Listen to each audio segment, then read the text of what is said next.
ನಮಸ್ತೆ ಗುರುಗಳೇ. ನನಗೆ ಇಂಟ್ರೊಡ್ಯೂಸ್ ಮಾಡಿದ್ದು ಉಷಾ ಗುಪ್ತಾ ಅಂತ ಹಿರಿಯೂರವರು. ನಾವ್ ಹಿಂಗೆ ತಿರುಪತಿಗೆ ಹೋಗ್ಬೇಕಾದ್ರೆ ಮಾತಾಡ್ತಿರ್ಬೇಕಾದ್ರೆ ಹೇಳಿದ್ರು ಅವರು, ಇದೇನಿದು ಹಿಂಗಿರ್ತೀರಾ, ಊಟ ಇಲ್ಲದೆ ಇರಕ್ ಆಗುತ್ತಾ ಅಂದ್ರು. ಇಲ್ಲ ಪರವಾಗಿಲ್ಲ, ಇರ್ಬೋದು, ನಾನು ಇದ್ದೆ, ಎಲ್ಲರೂ ಇರ್ತಾರೆ ಅಂತ. ಸರಿ, ಓಕೆ, ಟ್ರೈ ಮಾಡೋಣ ಅಂದೆ.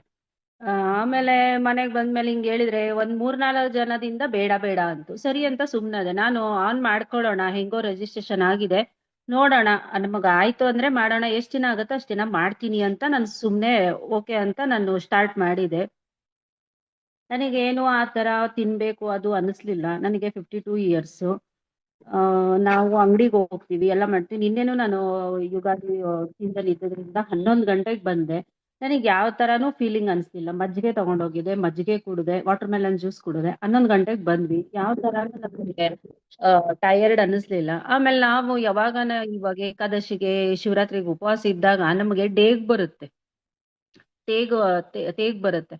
ಬಟ್ ಇವಾಗ ನನಗೆ ಇಷ್ಟು 24 ಡೇಸ್ ಅಲ್ಲಿ ಒಂದಿನಾನು ಆ ತರ ಅಸಿಡಿಟಿ, ಗ್ಯಾಸ್ಟ್ರಿಕ್ ಪ್ರಾಬ್ಲಮ್ ಅಂತ ಅನಿಸ್ಲಿಲ್ಲ. ಅದು ನನಗೆ ತುಂಬಾ ಎಫೆಕ್ಟ್ ಆಗಿರೋದು. ಆಮೇಲೆ ನಿಮ್ಮ ಸ್ಪಿರಿಚುವಲ್ ಶಿವ ಅಂತ ಹೇಳಿ ಇದನ್ನ ಮೆಡಿಟೇಷನ್ ಮಾಡಿಸ್ತಿರಲ್ಲ, ಅದು ನನಗೆ ತುಂಬಾ ಚೆನ್ನಾಗ್ ಅನಿಸ್ತು. ಆಮೇಲೆ ಭೂಮಿನೇ ನೀರಲ್ಲಿ 70% ಇದೆ, ನಾವ್ ಯಾಕೆ ಅಷ್ಟೊಂದು 70% ತಿನ್ಬೇಕು ಅಂತ ನನಗೆ ಇವಾಗ ಯೋಚನೆ ಬಂತು. ಅದಕ್ಕೆ ನಾನು ಕೇಳಿದೆ, ಹಿಂಗೆ ಇದ್ಬಿಡೋಣ ಇನ್ಮೇಲಿಂದ ಅಂತ ಅನ್ಕೊಂಡಿದೀನಿ. ಅಂದ್ರೆ ಒನ್ ಟೈಮ್ ಊಟ ಮಾಡ್ಬಿಟ್ಟು ಮಿಕ್ಕದೆಲ್ಲ ಲಿಕ್ವಿಡ್ ಅಲ್ಲಿ ಇರೋಣ ಅಂತ ಅನ್ಕೊಂಡಿದೀನಿ. ನಂದು ವೇಟು 2 kgs ಡೌನ್ ಆಗಿದೆ. ಅಷ್ಟೇ ಸರ್. Thank you. ಚೆನ್ನಾಗಿದೆ. ನಾನು ಲಕ್ಷ್ಮೀ ಸೇವಾಮತಿ ಶಕ್ತಿಪಾತ ಇದ್ರೊಳಗಡೆಲ್ಲ ಗ್ರೂಪ್ ಅಲ್ಲಿ ಇರ್ತೀವಲ್ವಾ, ನಿಮ್ದು ಏನೇನ್ ಪ್ರೋಗ್ರಾಮ್ಸ್ ಆಗುತ್ತೋ ನನಗೆ ಎಷ್ಟು ದಿನ ಆಗುತ್ತೋ ಅಷ್ಟು ದಿನ ನಾನು ಅಟೆಂಡ್ ಮಾಡ್ತೀನಿ ಎಲ್ಲಾನು ಅಂತ ಹೇಳ್ತೀನಿ. ಮಾಡ್ತೀನಿ ಅಂದ್ರೆ ಮಧ್ಯಾಹ್ನ ಏನ್ ಮಾಡಲ್ಲ, ಎಷ್ಟು ಟೈಮ್ ಮಾಡಿರ್ತೀನೋ ಅಷ್ಟು ಟೈಮು ಓಕೆ, ಚೆನ್ನಾಗ್ ಮಾಡ್ತೀನಿ ನಿದ್ದೆ. ಏನ್ ಡಿಫ್ರೆನ್ಸ್ ಅಂದ್ರೆ, ಊಟ ಮಾಡಿದ್ರುನು ನಾವು ಕೆಲಸ ಮಾಡ್ಬೋದು, ಊಟ ಇಲ್ದನೂ ಮಾಡ್ಬೋದು. ಆಮೇಲೆ ನಮಗೆ ಅದೇ ನೀಡ್ ಇದೆ ಅಂತ ಅನ್ಸಲ್ಲ. ಇವಾಗ ಫುಡ್ ನಾವು ನೀಡ್ ಮಾಡ್ಕೊಂಡು ಅದನ್ನ ಮಾಡ್ತೀವಿ ಅಂತ ನಾವು ಅದನ್ನ ಮೈಂಡ್ ಇಂದ ತೆಗೆದ್ರೆ, ಇವಾಗ ಏನೋ ಒಂದು ನಾವು ಒಂದ್ ದೃಢ ಸಂಕಲ್ಪ ಒಂದು ತಗೊಂಡ್ರೆ ನಾವ್ ಏನಾದ್ರೂ ಮಾಡ್ಬೋದು.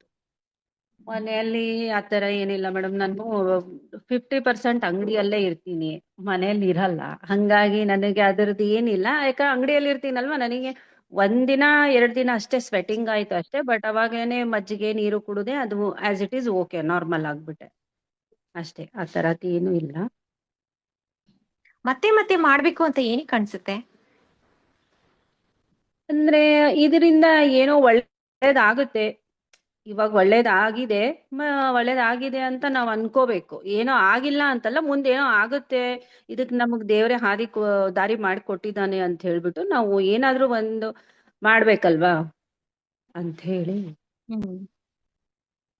ನೀವು ಮತ್ತೆ ಮತ್ತೆ ಮಾಡಿ ನಿಮ್ಮ ಸುತ್ತಮುತ್ತ ಇರೋರ್ಗೆಲ್ಲರಿಗೂ ಸೇರಿಸಿ ಇದು ಏನಕ್ಕಂದ್ರೆ ಇವಾಗ ಹೇಳಿಲ್ಲ, ಫಸ್ಟ್ ನಾನ್ ರಿಸಲ್ಟ್ ತಗೊಂಡ್ಮೇಲೆ ಅವ್ರಿಗೆ ಇವಾಗ ಮಾಡ್ದಂದ್ರೆ ಅಯ್ಯೋ ಅದನ್ನ ಯಾರು ಮಾಡ್ತವ್ರೆ, ಅದೆಲ್ಲ ಆಗ್ಲಾರದು, ಈ ತರ. ಇವಾಗ ರೆಗ್ಯುಲರ್ ಏನ್ ರೋಟೀನ್ ಇರುತ್ತೋ ಅದಕ್ಕೆ ಎಲ್ಲರೂ ಅಡಿಟ್ ಆಗಿರ್ತಾರೆ. ಹೊಸದಕ್ ಟ್ರೈ ಮಾಡ್ಬೇಕಾದ್ರೆ ನಾವ್ ಅದನ್ನ ಎಕ್ಸ್ಪೀರಿಯನ್ಸ್ ಮಾಡ್ಕೊಂಡು ಅವ್ರಿಗೆ ಹೇಳಿದ್ರೆ ಓಕೆ. ಇವಾಗ ಅವರೇ ಫಸ್ಟ್ ನೆಗೆಟಿವ್ ಬಂದ್ಬಿಟ್ರೆ ನಮಗೆ ಬೇಜಾರಾಗುತ್ತೆ, ಅಯ್ಯೋ ಏನಕ್ ಬಿಡು ಬೇಡ ಅಂತ ಹೇಳಿ. ಅದಕ್ಕಾಗಿ ನಾನ್ ಒಂದ್ಸರಿ ಟ್ರೈ ಮಾಡ್ಕೊಂಡು ಆಮೇಲೆ ನಾನು ಯಾರಿಗಾದ್ರೂ ಹೇಳಿ, ಇನ್ನವರೆಗೂ ನಾನು ಯಾರಿಗೂ ಹೇಳಿಲ್ಲ. ಮನೇಲಿ ನಮ್ಮ ಮನೆಯವ್ರಿಗೆ, ನನ್ನ ಮಗಳಿಗೆ ಗೊತ್ತು, ಬೇರೆ ಯಾರಿಗೂ ನಾನು ಹೇಳಿಲ್ಲ. ಕಿಟಿ ಪಾಟಿ ಎಲ್ಲೂ ಹೋಗ್ಲಿಲ್ಲ, ಏನೂ ಮಾಡ್ಲಿಲ್ಲ. ಹಂಗಾಗಿ ನಾನೇನೋ ನನ್ ರಿಸಲ್ಟ್ ಬಂದ್ಮೇಲೆ ನಾನು ಬೇರೆದವ್ರಿಗೆ ಅಪ್ರೋಚ್ ಮಾಡಿ ಅವರನ್ನ ಅಲ್ಲಿ ಜಾಯಿನ್ ಮಾಡಿಸ್ಬೋದು ಅಂತ ನನ್ನ ಇಂಟೆನ್ಷನ್ ಇತ್ತು. ಕಷ್ಟ ಅನಿಸ್ಲಿಲ್ವಾ 24 ಡೇಸ್? ಏನಿಲ್ಲ ಮೇಡಮ್, ನಾವ್ ಇಷ್ಟು ಜಲ್ದಿ ಆಯ್ತಾ 24 ಡೇಸ್ ಅಂತ ಅನಿಸ್ತು. ಮೊದ್ಲು 7 ಡೇಸ್ ಆದ ತಕ್ಷಣ 2 ಡೇಸ್ ಫುಡ್ ತಿನ್ನು ಅಂತ ಹೇಳ್ತಿದ್ರಲ್ವಾ, ತಿನ್ಬೇಕು ಅಂತಾನೆ ಅನಿಸ್ತಿರ್ಲಿಲ್ಲ. ಆಮೇಲೆ ಇವಾಗ ಅಯ್ಯೋ 11 ಡೇಸ್ ಇರ್ಬೇಕಲ್ವಾ ಅನ್ಕೊಂಡು 11 ಡೇಸ್ ಆಯ್ತು. ಇವಾಗ 24 ಡೇಸ್ ಇಷ್ಟು ಜಲ್ದಿ ಆಗೋಯ್ತಾ ಅಂತ ನಾವು ಅನ್ಕೊಂತಾ ಇದೀನಿ ಅಷ್ಟೇ. ಇದ ಆಚಾರ್ಯ ವಿಧಾತ್ರಿ ಲಕ್ಷ್ಮಿ ಅವ್ರುನು ಡೈಲಿ ನಮ್ಗೆ ಕಾಲ್ ಮಾಡೋರು, ನಾವು ಅವ್ರಿಗೆಲ್ಲ ಮಾತಾಡ್ತಿದ್ವಿ 7 ಡೇಸ್ ಅಲ್ಲಿ. ಆಮೇಲೆ ನೈನಾ ಅವರು ಒಂದ್ಸರಿ, ರಾಜರಾಜೇಶ್ವರಿ ಅವರು ನಮ್ನ ಫಾಲೋ ಅಪ್ ಮಾಡ್ತಿದ್ರು. ಚೆನ್ನಾಗಿ ಇದನ್ ಮಾಡಿದ್ರು. ಗುರುಜಿಗಳದ್ದು ಹೀಲಿಂಗು ಎಲ್ಲಾನು ಚೆನ್ನಾಗಿತ್ತು. ಅವ್ರ ಬ್ಲೆಸ್ಸಿಂಗ್ ಒಂದ್ ಸಿಗ್ಬೇಕು ನಮ್ಗೆ. ಖಂಡಿತ. Thank you. Thank you Thank madam. you. Thank you Guruji. Yes, ma. Thank you so much.